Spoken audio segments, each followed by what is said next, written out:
Hi, I'm Giorgiana Lascu, and I'm the producer of Small Change. And I played Felicia too, on accident.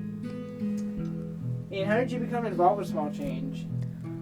I posted a Facebook status, and I didn't expect to get any responses, but I was like, oh, I really want to make something nice. I want to make a princess story for my little cousin Diana. She's 3.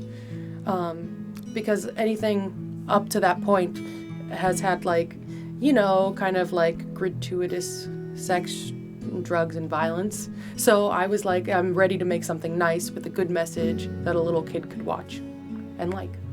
And I got the script in my mailbox from James a week later, and I was like, what? You wrote that? For me to produce. I'm like, okay, I'm gonna do it. Thanks. What was the best part of shooting Small Change? Or even up to this point, what's been the best part for you? As producer or third party bystander? Talking to everyone at like 2 o'clock in the morning, like talking to Dagna, and not just about filming, about life, just connecting with people, with Ryan. When people trust you enough to talk about their lives, to talk about the problems that they're having, you know that you have something more than a project. You've built something that hopefully will last forever. And what difficulties did you endure, and how did you get past them? Whether it was from weather, from miscommunication, from permits, whatever could have gone on, and did you learn from any of them? Make anything better? Well, it's like everything that can go wrong will go wrong, and it did. We were freezing stuck outside one day, and I had to wrap Hannah and myself. I don't know if I was wrapped, I don't know. She was wrapped in a blanket, and I was just like cuddling her to keep her warm. She was getting cold, so like we played a game where we ran back and forth to get her warmed up and keep her going. But she's a trooper.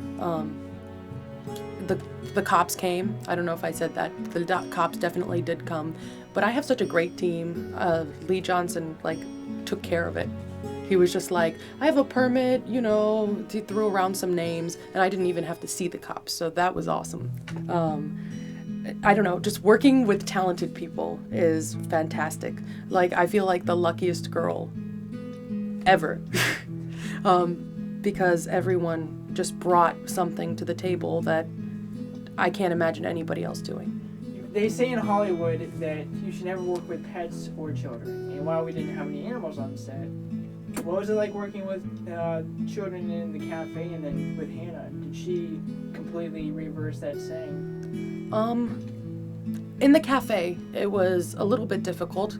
There was one little girl who was crying and stuff, and by that point I kind of realized that the only way to deal with kids is to hug them. So, or people. Yeah, people in general. That's a great producer rule. Just give everybody a hug. I don't care what they're upset about. Hug them, they'll forget. What about with Hannah? With Hannah, we cuddled all the time, but we're really arch nemesis. Nemesis? Yeah, we are rivals. She fired me, I fired her. We played a bunch of goofy games. She would always have food in her hand, and I would always take a bite. At one point, if you're working with kids, this is a great thing to do. Probably inhumane, whatever. No, it's fine. I had a donut, right? And every time Hannah would do a take, I would give her a bite of the donut. And if she was getting antsy or something, I'm take a bite of the donut and wink at her, and she would look so mad.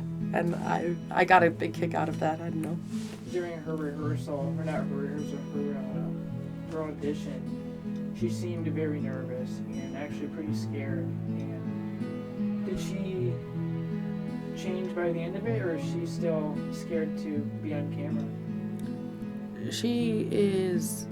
It was a fluke that she was scared, I think, because she just throughout it was the bravest little girl,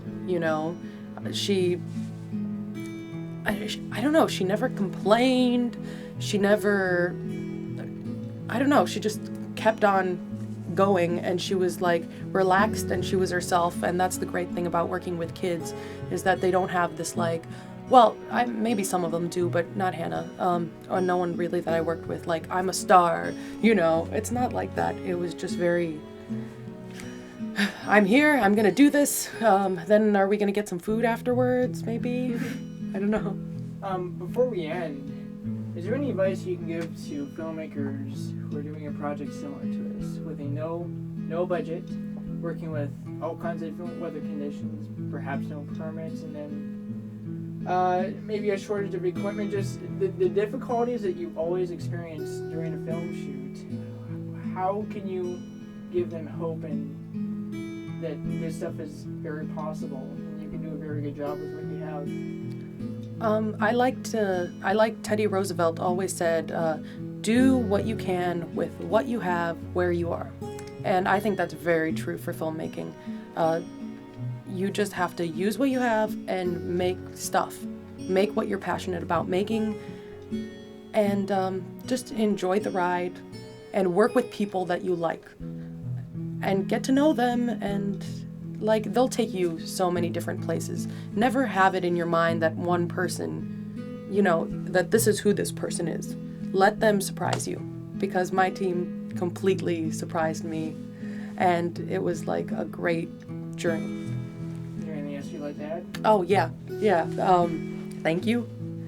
Thank you, thank you, thank you, thank you, thank you, thank you, thank you, thank you, thank you, thank you, thank you, thank you, thank you to everybody, because at some points I didn't know how to feed my cast and crew, and I was driving literally to the shoot, like praying that I could get them food, and that was actually the last day. An envelope showed up with $100. So thank you for that, Mrs. Vexler and Mr. Vexler, and to Dagna and to Ryan and to every member of the cast and crew. And I know if I'm going to list someone, I'm going to forget and I'm going to want to slap myself. So I'm just going to leave it at that. You guys know what you've done, and thank you. Just to say goodbye. Oh, bye!